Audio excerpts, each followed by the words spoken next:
mis siis saakski pakkuda tegelikult lastele selliseid elulisemaid ja elulisi kogemusi kui lasteaiandus. Sellepärast, et seal on käsi küljes, tunne on õige ja päris tegemised, täitsa päriselt. Kus lapsed alustavad maast madalast taimedega tegelemist, seda täiesti nullist seemnete külvamise faasist alates, siis nad ootavad, kuni seemned tärkavad, siis kõik koos istutame nad maha, hoolitseme taimede eest ja lõpuks söövad lapsed vilju.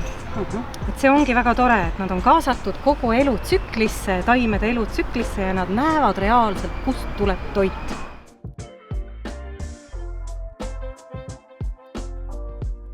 Tänastes lastes kasvatame seda õiget hoidvat tunnet nii looduse kui keskkonna suhtes nagu üldiselt, kasvatades ise endale armastusega viljad, mida süüa, siis ma usun, et igaüks läheb siit selle õige tundega.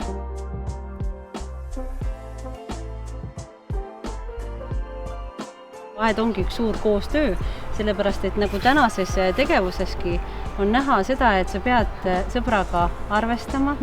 Sa pead arvestama mitte ainult sõbraga, vaid selle taime vajaduse ja selle looduse vajadusega nagu üldiselt. Täpselt. Ja võib-olla siis arvestama ka lihtsalt üksteise soovidega.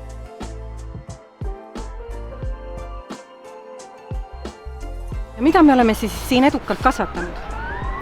Herneid, tomateid, porgandeid, kurke, paprikaid, tilli, sibulat, basiilikud. Sellel aastal võtsime 3 saaki basiiliksalat redis. Ja.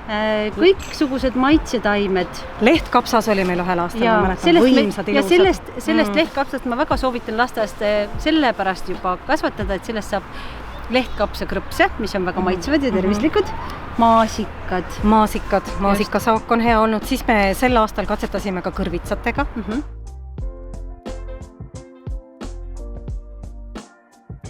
Kõigepealt Katrini suur unistus on lastele näidata talikülvi ja see on üks põnev meetod, millest sa võib-olla 2 sõnaga ise siis räägid. See on taimede ettekasvatamise meetod, mis kasutab hästi palju taaskasutuse põhimõtteid ja kus on võimalik siis ilma kasvuhooneteta, ilma igasuguste taimevalgustiteta ja nii edasi ette kasvatada väikesi taimi ka meie kliimas talvel. Niimoodi, et tehakse taaskasutatud materjalidest väikesed külvikonteinerid, nii-öelda minikasvuhooned ja need viiakse välja lausa, ütleme, kevad-talvel ootama kevade tulekut. Ja seal need taimed siis, seemned teevad koostööd loodusjõududega, vahepeal sulavad, vahepeal külmuvad ja kui on õige aeg, siis seemned teavad, millal tärgata. Ja niimoodi saame väikesi karastatud seemikuid, mida hiljem on väga hea kohe peenardele ümber istutada. Me oleme kompostiv lasteaed. Me oleme kompostiv lasteaed. Kompost hakkab hästi tööle siis, kui me segame lämmastikurikkaid materjale, mis on nii-öelda rohelised, segame süsinikurikaste materjalidega, mis on nii-öelda pruunid. Ja nende 2 komponendi sobival koostööl hakkab siis tekkima meil tore, ilus aiakompost. Ja see on tegelikult palju lihtsam, kui inimesed arvavad kompostimine. Just. Ja meie komposteri eelis on see, et kuna see on küll igale rühmale nagu mõeldud ja nemad panevad ka oma rühmast tulevad, ütleme, õunakoored, kõik asjad siia sisse, siis tegelikkuses on see komposter kõik omavahel ühendatud, mis teeb selle eriti efektiivseks. Eriti efektiivseks, just nimelt.